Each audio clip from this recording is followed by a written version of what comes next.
talent gap right now.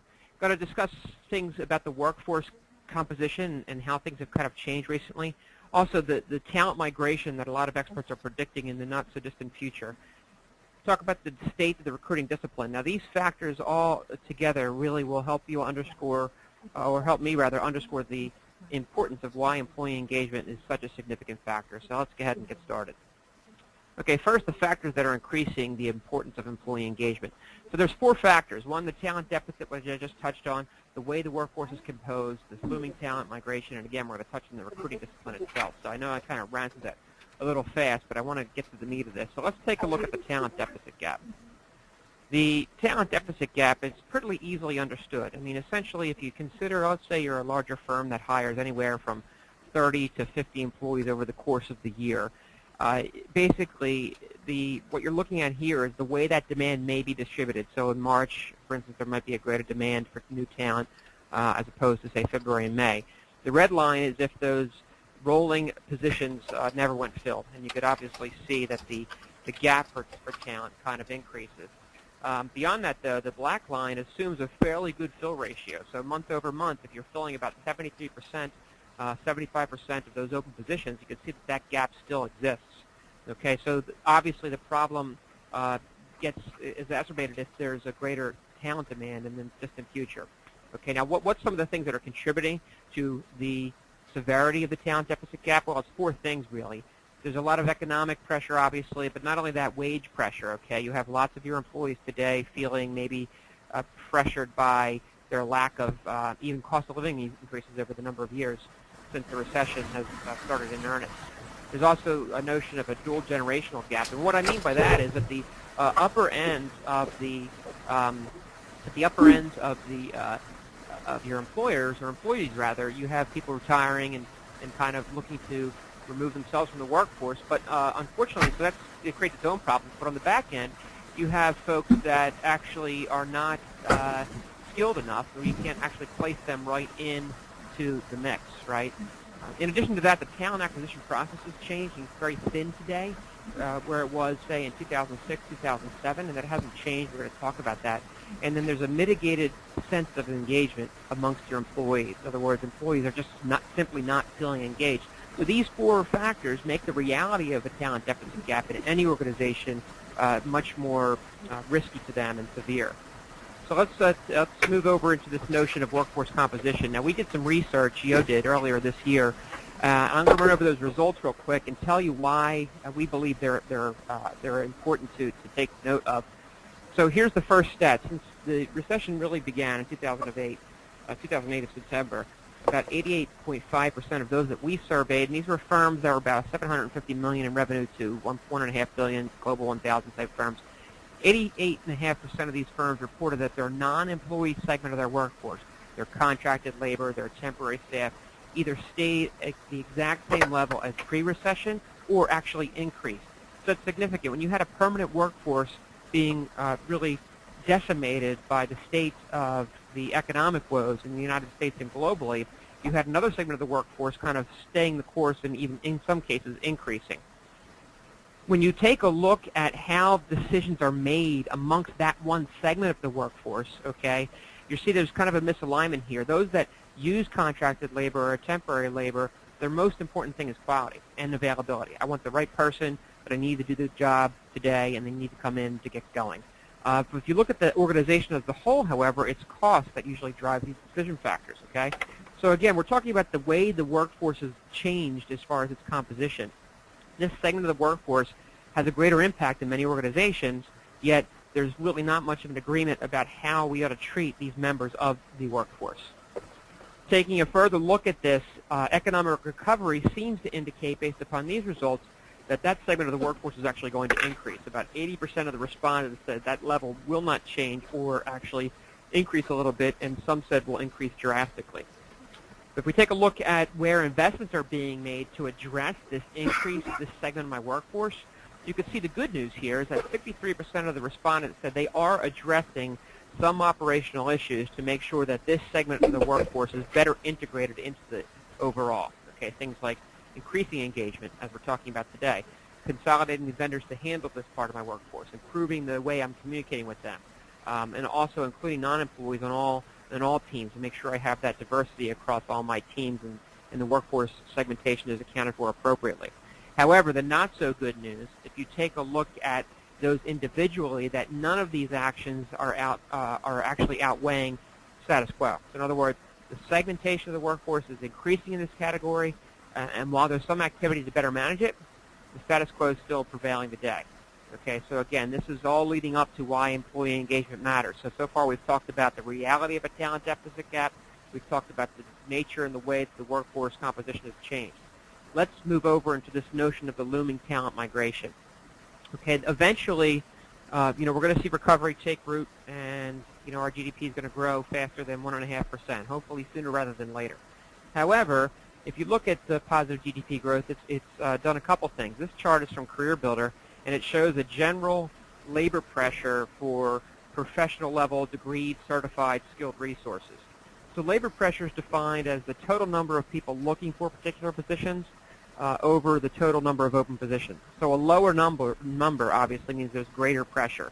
So you could see in 2011 that the labor pressure is actually getting a little bit more increased. In other words, there's maybe not, even though we have large unemployment, it might not be as easy to find the right people for the right skilled position.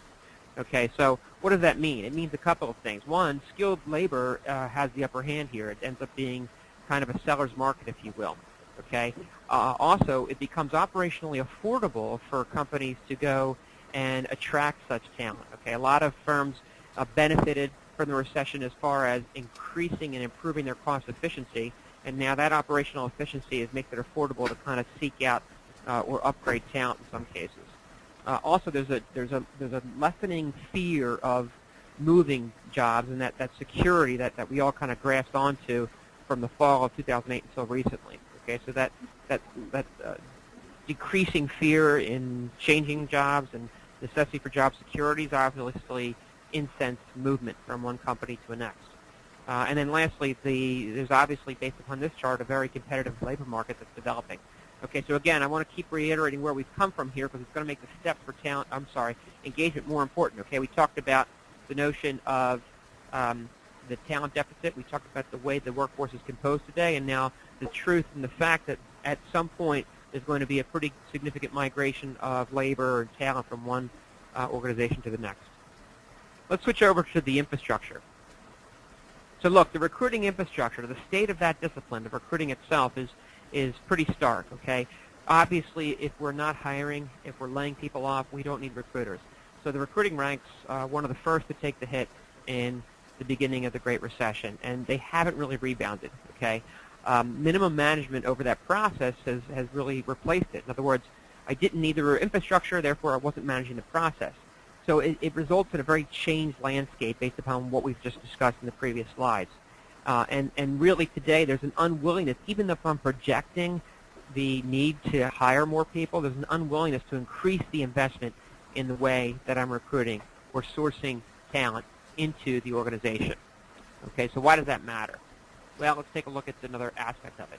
Well, partly it matters because your suppliers that are helping you in the daily recruiting, because if I've outsourced some of this, if I'm not doing it myself, I have someone doing it for me. So your partners, and they should be partners, might be more looking like this guy, right, where he's completely focused on the margin that he wants to squeeze out of you. He's not really investing in the development of a community of talent to fit your organization's need. And he's simply pushing the sale to you, not the partnership that he has in helping you find permanent long-term talent, helping you find quality, professional level, temporary talent. And it's a very isolated approach. In other words, the reach within the organization is isolated to only those that our cigar-smoking, used car salesman type guy here has connected with. Okay, so that's another element to how this infrastructure and the state of it today impacts your organization. On top of that, because we've lost the infrastructure, there's an increased level of autonomy. So in other words, if you're a hiring manager, you know full well that it's your budget. You can pick and choose within, obviously, some parameters who is working for you, how much you're paying them, things like that. So in addition to that, if you're contracting work, then, again, that's your freedom to go ahead and contract that labor or that work the way you see fit. The result of that is there's not much of an analysis over statement of work type stuff. the hiring becomes isolated, and the long-term collaboration across departments, across hiring manager, doesn't become a priority. And then what happens in the end? I have duplicate talent initiatives. Okay, so where the right hand isn't necessarily aware of what the left hand is doing. Okay, so that autonomy, again, as a result of this tax infrastructure. Okay, now let's get into why hopefully you all joined us today. So what can I do, given that this is the state of what I'm managing on a day-to-day, to better engage my employees? And we think it begins with bringing the employees into the organization. Okay, so I'm going to walk through these steps. Most of them are oriented towards bringing people into the organization. They can be easily extrapolated out to nurturing any member of your staff at any point in their career. So let's go ahead and take a look. There's 6 steps here. 1, engage early and often, leverage your technology, make engagement a participation sport of sorts, inject a social element to it, inject your culture across the organization, and then set good expectations. So let's go ahead and talk about these one by one. First, I'm going to talk about this notion of early and often. Again, we're focusing primarily on sourcing new employees into the organization. Okay, the first impression counts, obviously, right? So here's some steps that are going to help you extend the right perception of the firm, of the organization, of the team when you're bringing people into the organization. So let's take a look at it. Here's the objectives of doing this, right? You have to make sure your people have a sense for who's who. Okay, they have to know who is in charge of those things that impact their daily goings-on from a functional standpoint and from an administrative standpoint, okay? Hiring managers have to establish accountability. Okay, so in other words, there needs to be a sense for who owns what, both at every level, the management level, at the individual contributor level. Again, when you're bringing someone new into the organization, day one expectations have to be set. In other words, don't make the employee guess what's going to happen on day one, or consider if you're moving them from one team to another, right? Make internal transitions a positive, okay, and help them understand exactly from the first day what the expectation is going to be on that particular day. Also, have a go-to person assigned. In other words, mentorship is a big deal here, right? Whether you're bringing somebody into the organization, transitioning, or trying to develop a succession plan, make sure there's a go-to person assigned for the employees' questions, their concerns from not only a professional perspective, but maybe things that impact the human resources realm as well, right? And then some contact methods for here, right? So in other words, have contact methods established so they know exactly who and where to go. So let's see the checklist here. So again, we would encourage you to build these checklists. Make sure you're reconciling them internally, but silly things. Make sure that the contact list exists, that it's up to date. Detail that day one schedule, okay? Make sure it's actually written out. Have the hiring manager schedule cleared. If you have a new employee coming in, if you're transitioning a new employee, even if you're moving from one project to the next, the hiring manager has to commit to giving that employee their full, uninterrupted attention on that day, okay? Help with the paperwork, and for God's sake, have lunch plans for a new employee, even if it's just like directing them to where the cafeteria is. Make sure they've got something going on that first day. Again, whether you're transitioning, whether you're hiring new, whether you're starting a new project. Okay, let's take a look at using technology. Now, look, the great thing is technology musters up communication and feedback, right? It also has to be leveraged to get the employee-employer relationship off to the right start. And again, either we could extrapolate this out across anything, whether you're hiring new or transitioning or starting a new project. So what's the objective here? You want to get rid of the paperwork, okay? You don't want somebody on day one in their new job, in a new role, sitting in their office doing paperwork, okay? Also, give them the inside story. Okay, let them know some nuance that can't be read in the context of an interview or in a job description, and connect them with the communities that exist. Okay, if they're being introduced to a new organization, if they're in a new role, if they're a new employee, then make sure they understand what the communities, the social communities, as the professional communities look like within the organization. And then again, make them feel welcome. In other words, make it an event. Make sure that they feel, and again, a lot of this has to do with the emotional side of our employment, that they feel as if it's been a positive move, that it's been a step in the right direction for them, and that they're part of something bigger than themselves. Okay, what's the checklist? Obviously, make sure you have identification, all the details for completing that paperwork online, as we mentioned earlier, right? Give them access to the internal extranets. In other words, don't wait until they get here. If you have a good, solid intranet or extranet, give them access to peruse those things themselves. You want to give them some suggested reading, okay? Some company literature, documentation, news releases, new initiatives, things that are going on that are not just like brochureware, but interesting and affect their job. You want to connect them with employees and trusted customers. If they're going to be customer-facing, then you want to introduce them to a trusted customer, someone that understands the culture of your organization, the way you do business, what's right, even what's wrong, and connect them with them early and often. Okay, let's look at the notion of making sure it's participation-oriented, right? Again, the person that has the greatest impact on that first impression is the hiring manager. Therefore, you have to be engaged. And again, I keep saying it, but it's important to realize that even though this is oriented towards a new employee, this extrapolates out to current employees as well. So what's the objective of doing so, right? Look, you need to produce the first impression. And what I mean by that is, when you go to, compare a play that you go to see of your elementary school child, where they're a flower or something silly like that in the play, right? Next to going to see something on Broadway, okay? It might even be like the same play or same story. The difference is obviously not only the professional level of the talent, but also the production value. You want to produce what the feel and the look and the notion of what your company is as an employer and what it means to one's professional skill set and portfolio and curriculum vitae on that first day. Okay, it has to be produced, right? Not only of the company, but of the hiring manager or the boss as well. Internal communication expectations have to be set. Even if the expectation is, hey, we struggle in this area, you might be frustrated. If you are, come see me, type of thing. Like, make sure they know what the expectations are of how they're going to be communicated with. Okay, give them some color commentary on the personality of the team. Hey, this team's hardworking but likes to have fun. This team's a little bit territorial and competitive, but you know what? If you contribute and collaborate, they're okay to work with. Things like that. And then obviously you want to outline the day-to-day for them. You want to give them a sense for what their daily goings-on are going to look like. What's the checklist? Well, you have to formally define the expectations of the hiring manager. So in other words, the culture of the organization needs to be that, hey, from an engagement perspective, the hiring manager, thou shalt do type of stuff, right? So here's the things and what we, as an organization, expect of you, a manager, as far as engagement of employees. You want to extend those expectations to all incoming laborers or members of the staff, right? So that they understand that one day that they'll be in that role as well. There has to be a 90-day action plan, okay? And it needs to be defined, vetted, and tangible. So there's some kind of evaluation of performance against it, not only to see how the person's performing, but also to give them a sense for how they're performing for their own benefit. And then finally, develop that day one checklist. I can't underscore that enough. Okay, let's look at the notion of making it social.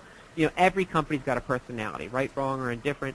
Every single company has some kind of personality, and it's critical to introduce that personality to members of the workforce and make sure that they feel connected to it in some meaningful way, okay? So, look, what are the objectives here? You want to build the relationship with your employee. It's critical in the business world, whether you're selling, business to business or business to consumer, to create some bond or relationship with your customer or clientele.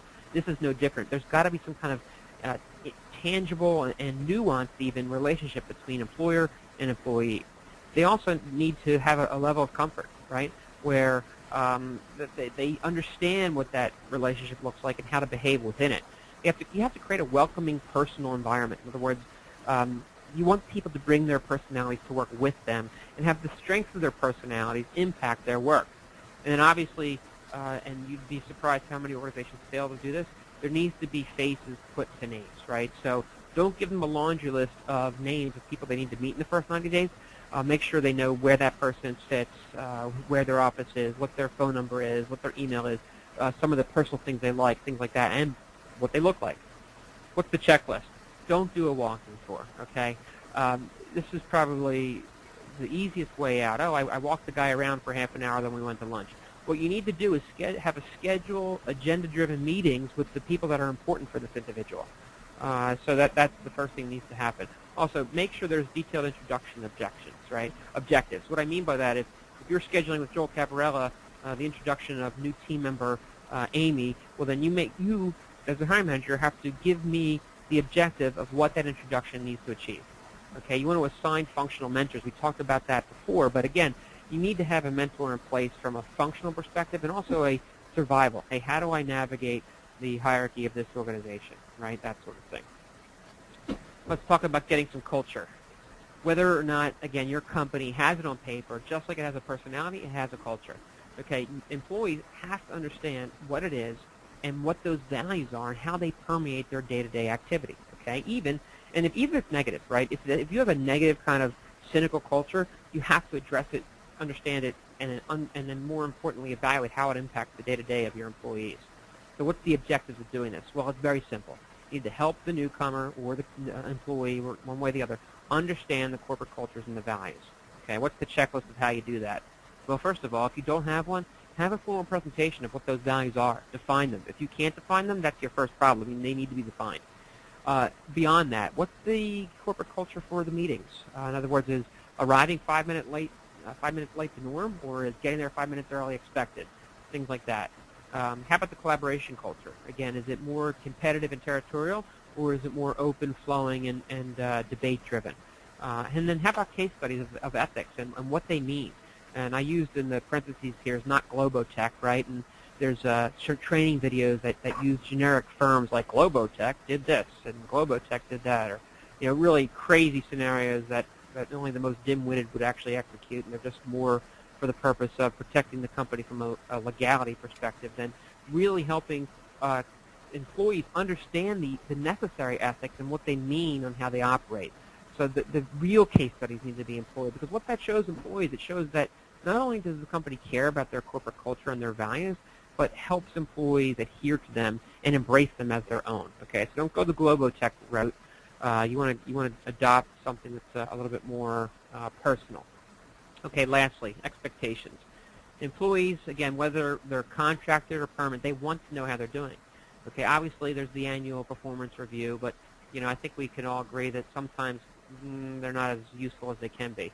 So set performance expectations before they even start, or change jobs or what it might be, and then revisit them frequently.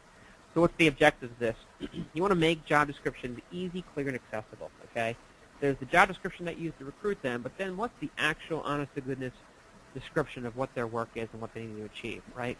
Put it in plain language, make sure they understand it, have them even sign off on it after they start. Define, by the way, you can do this today if your job descriptions aren't up to date. Define success personally and organizationally, right? What does it mean? What does success look like? How is it rewarded in the organization? How is it recognized? And help them understand that for them personally. And then finally, make available feedback channels open to them. So encourage seeking feedback, seeking input on their contribution level and ideas and things of that notion. Okay, the checklist here, you need to have a real, plain language job description written by the hiring manager. It's got to be a 90-day performance expectations as we discussed before, and then define the top 5, and no more, by the way. If you have more than 5 measurable goals, that's too many. There needs to be 3 to 5, no more than 5 goals that the employee should be able to achieve, realistically, right? And then lastly, establish a formal and informal periodic performance reviews, with emphasis being placed on the informal, because you want that line of communication open. All right. So let's sum it up. 2 things we covered here today. First is why engagement is so important today, more than ever before. And we talked about the talent deficit gap. That exists. I bet you if you go take a look at some of the open positions you have today and how long they've been open, every time a new opening is created, it increases that talent deficit. Okay, that's going to be complicated when the migration actually begins in earnest. So at some point in the near future, there's going to be more talent moving from organization to organization. The nature of the workforce has changed.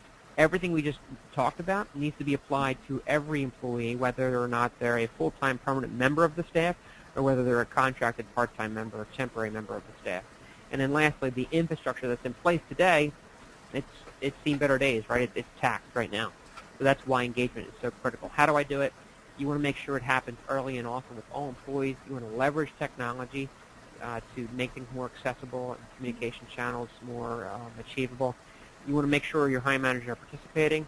You need to have a social element to it. You have to inject the culture of the organization into the engagement process. And last but certainly not least, you have to set proper expectations. So I'm going to take a look at the question window now to see if there's any questions that are out there. But in the meantime, here's my name and my Twitter address, and also Yo's got a number of other outlets for you to take a look at. I would encourage you to take a look at the seamlessworkforce.com. That's seamlessworkforce.com. We have about 10 different contributors that offer up plenty of questions on a day-to-day about these topics, and I think it's an encouraging place for you to kind of check out. So take a look at that, and then there's our Twitter handle for our RPO business and our jobs site and things like that. So please go ahead and give that a look, and let me take a look and see if there's any comments or questions here. So copy of the slides, always a popular question. Yes, we've recorded the presentation, and we'll have it in PDF format, and once it's out there, if we've got your email address, you'll have access. And I think that's it. Okay, here's one question about, hey, with the changing nature of the way the workforce is composed, what and how should I engage my organization and my suppliers to make sure engagement is a reality? And look, that's a fair question. Look, that one of the things I had the kind of the cheap used car salesman guy there. And again, I'm going to speak from the supplier perspective because that's what we know. Right? That's what we do here. You need to make sure anyone that's helping you bring talent into the organization, whether it's an internal recruiter or an external firm or even a temporary agency like Yo, that they're making it a priority to manage a lot of that front-end activity, okay? So, in other words, make sure that that a lot of that engagement is in place. And if it's not, they need to explain why, and then make sure you understand whether they believe it's their responsibility or not. We believe it should be. If it's not, maybe you've got the wrong partner, but it should definitely be part of the process. Okay, it's another question here. It talks about, hey, these are good suggestions for incoming employees. You mentioned that they could be used for current teams. Could you elaborate? Sure. I think that's another fair question. Look, let's talk about the notion of the culture and making things social, right? There's much written today about using social media tools for business, right? And if you look at some of the more forward-thinking people in using social media in the business realm, a lot of it has to do with the development of the relationship, right? That's probably the most important of all the 6 steps that I could underscore, is that if a relationship, an honest-to-goodness relationship between the organization, and I don't mean the boss and the employee, that's an easy one, right? That should happen. If it's not happening, then you need to look there first. But what I mean is there's a relationship between the employer and the employer's brand and the individual. Engagement is going to be a lot easier, so that's a good place to start. How do I do that? Well, I think following those same checklists are a great way to go ahead and do it. All right, listen, I know I'm a East Coast guy, if you can't tell, and I'm sure I ran through that pretty quickly. So if I did, again, we're going to make this available for you to take a look at. If there's any other questions, you can reach me through my Twitter account there or the Seamless Workforce. So I'm really happy for your attention and time. I hope this was beneficial to you. I hope you're able to put some of these things in place. And if you've got any other ideas also, we'd love to hear them. So please take some time and let us know how it did for you. And any other ideas that you have, we'd love to share them. So thanks again, and good luck with putting some of this in practice. Take care.